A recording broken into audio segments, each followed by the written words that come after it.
নমস্কার। শ্রী শ্রী ব্রহ্ম বৈবর্ত পুরাণ ষড়বিংশ অধ্যায় প্রকৃতি খণ্ড। যমের নিকট সাবিত্রীর বরলাভ। সাবিত্রীর কথা সব করিয়া শ্রবণ, বিস্ময়তে মুগ্ধ হয় দেবতা সমন। অতঃপর সঙ্গ দিয়া সাবিত্রী সতীরে কহিলেন ধর্মরাজ অতি ধীরে ধীরে, শুনো গো সাবিত্রী সতী আমার বচন, তোমারে তো মনে হয় অতি বিচক্ষণ। অবলা সরলা তুমি বয়সে নবীনা, তবু মনে হয় তুমি জ্ঞানেতে প্রবীণা। তোমার বচন শুনি হইনু সন্তোষ, আমি যা বলিব তাহে নাহি ধর দোষ। শুনো বচ্ছে তব পিতা বিজন কাননে, সাবিত্রী দেবীর ধ্যান করে এক মনে। দেবীর বরেতে রাজা পাইলা তোমার, লক্ষ্মী অংশজাতা তুমি জানি আমি তার।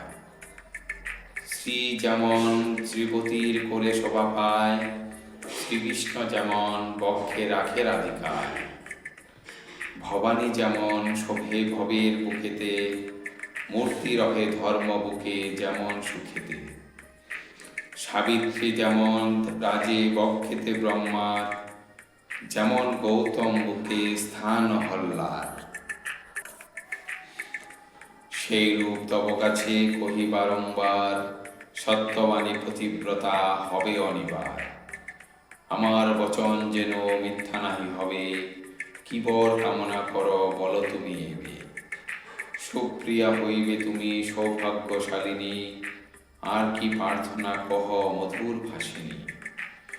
শুনিয়া যমের বাক্য সাবিত্রী তখন, কহিলা প্রার্থনা মম করহ পূরণ।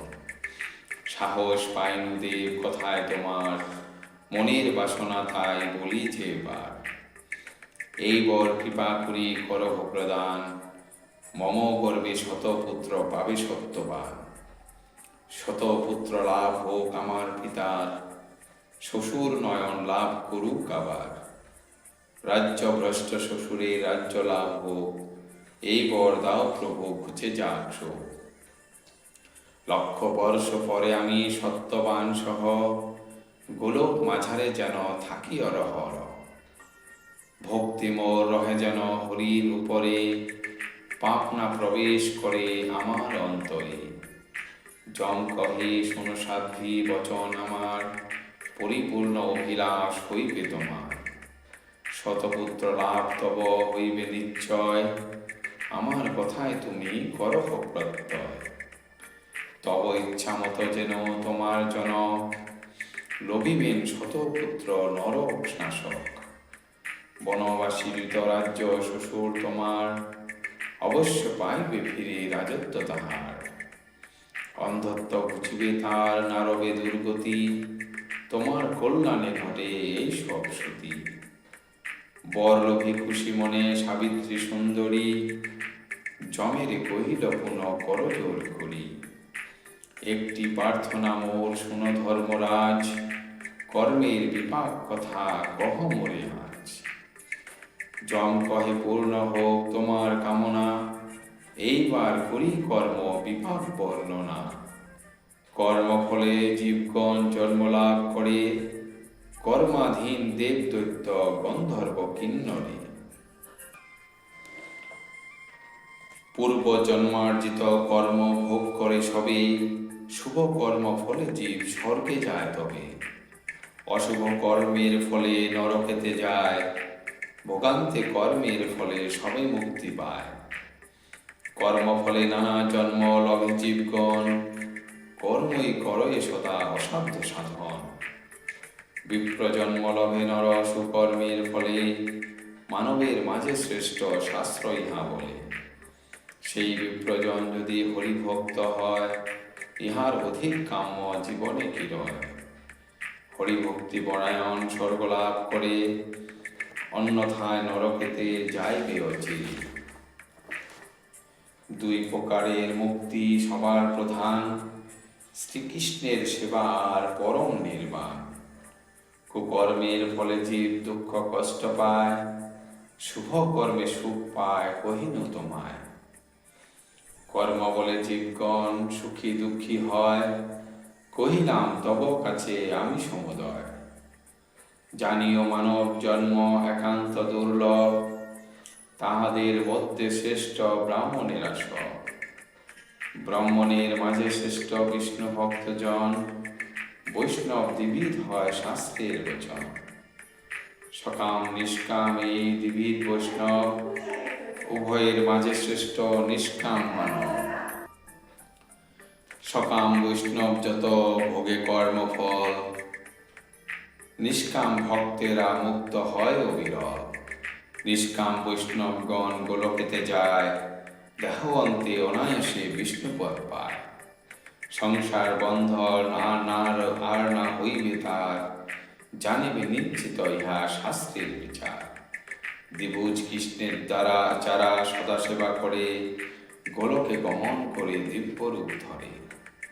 চতুর্ভুজ নারায়ণে সেবা করে যারা, দিব্যরূপ ধরে যায় বৈকুণ্ঠতে তারা।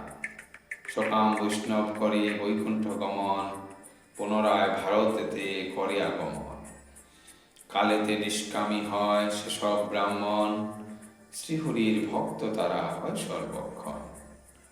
নরলোকে পুনর্জন্ম না করি ধারণ, মগ্ন রহে নিত্যানন্দে সদা সর্বক্ষণ। বিষ্ণু ভক্তি বিবর্জিত ব্রাহ্মণ যাহারা, অবৈষ্ণব নামে খ্যাত জানিবে তাহারা। চিত্তশুদ্ধি যতদিন না হবে তাদের, হরিভক্তি না জন্মিবে বচন শাস্ত্রের। তীর্থবাস করে নিত্য যেসব ব্রাহ্মণ, তপস্যা নিরত যারা রহে অনুক্ষণ। তীর্থে কিংবা গৃহে থাকি স্বধর্ম পালন, অবশ্য কর্তব্য বলি জানে যে জন। দেহ অন্তে সবে তারা ব্রহ্মলোকে যায়, ধরা মাঝে জন্মলাভ করে পুনরায়। স্বধর্মা নিরত যারা সত্যলোকে যায়, ভারতের মাঝে জন্ম লভে পুনরায়। সূর্য উপাসনা করে যেসব ব্রাহ্মণ, সূর্যলোকে যে সেই জন করিবে গমন। স্বধর্ম রহিত যারা ভ্রষ্টচারী হয়, নরক মাঝারে তার প্রথম নিশ্চয়। শিবশক্তি গণেশের পূজে যে ব্রাহ্মণ, শিবলোকে অবশ্যই যায় সেই জন। দেব উপাসক যারা ইন্দ্রলোকে যায়, শাস্ত্রের বচন ইহা কহিন তোমায়। উপযুক্ত পাত্রে যেই জন করে কন্যাদান, চন্দ্রলোকে সেই জন করিবে প্রস্থান। অলঙ্কৃতা কন্যাদানে হয় বহু ফল, চন্দ্রলোকে বাস সবে করে অবিরল। গব্য রজত বস্ত্র শস্য ভূমি ফল, যাহারা ব্রাহ্মণে দান করে অবিরল। বিষ্ণুলোকে সবে তারা করিবে গমন, শুনো শুনো সাধ্বী ইহা শাস্ত্রের বচন। সুবর্ণ তাম্র আদি যেই করে দান, সূর্যলোকে সবে তারা করিবে প্রস্থান। সহস্র বৎসর কাল তথায় থাকিয়া, পুনরায় আসিবে মরতে ফিরিয়া। ব্রাহ্মণের ধন ধান্য যেই দান করে, সেই জন বিষ্ণুলোকে যাইবে সত্তরে। ব্রাহ্মণের যেই জন গৃহ করে দান, বসুলোকে সেই জন করিবে প্রস্থান। দেবোদ্দেশে যেই জন গৃহ করে দান, দেবলোকে সেই জন করে অবস্থান। ভারতে তরাগ দান করে যেই জন, জনলোকে সেই জন করিবে গমন। যেই জন তরাগের করে পঙ্কোদ্ধার, ভাগ্যবান সেই জন বহু পূর্ণতার। অশ্বত্থের বৃক্ষ যে করিবে রোপণ, তপলোকবাসী হয় সেই সর্বক্ষণ। কুসুম কানন দান করে যেই জন, ধ্রুবলোকে ঠাঁই পেয়ে তিনি ধন্য হন। দেবতা মন্দির করিলে প্রদান, অন্তিমে তাহার হয় বৈকুণ্ঠতে স্থান।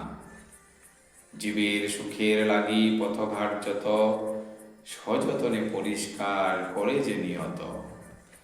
গমন করিবে সেই নিত্য ইন্দ্রধাম, পুরিবে নিশ্চয় তার সর্বমনস্কাম। দুঃখী ও দরিদ্রে দান করে যেই জন, মহাপূর্ণ লাভ হয় শাস্ত্রের বচন। জন্মাবধি যেই জন দান নাহি করে, কবু নাই পায় কিছু জন্মিয়া সংসারে। দ্বিজ গৃহে জন্মে যে ধর্ম না চরে, কর্মভোগ ভুগিবে সে জন্ম জন্মান্তরে। স্বধর্ম নিরত বিপ্র কর্মভোগ শেষে, ব্রাহ্মণের যৌনি প্রাপ্ত হয় অবশেষে। অভুক্ত কর্মের হয় কবু নাহি হয়, সবিস্তারে কহিলাম আমি সমুদয়। আর কি বলিব আমি সাবিত্রী সুন্দরী, আপন ভবনে তুমি যাও তরা করি। প্রকৃতি খণ্ডে ষড়বিংশ অধ্যায় সমাপ্ত। ধন্যবাদ।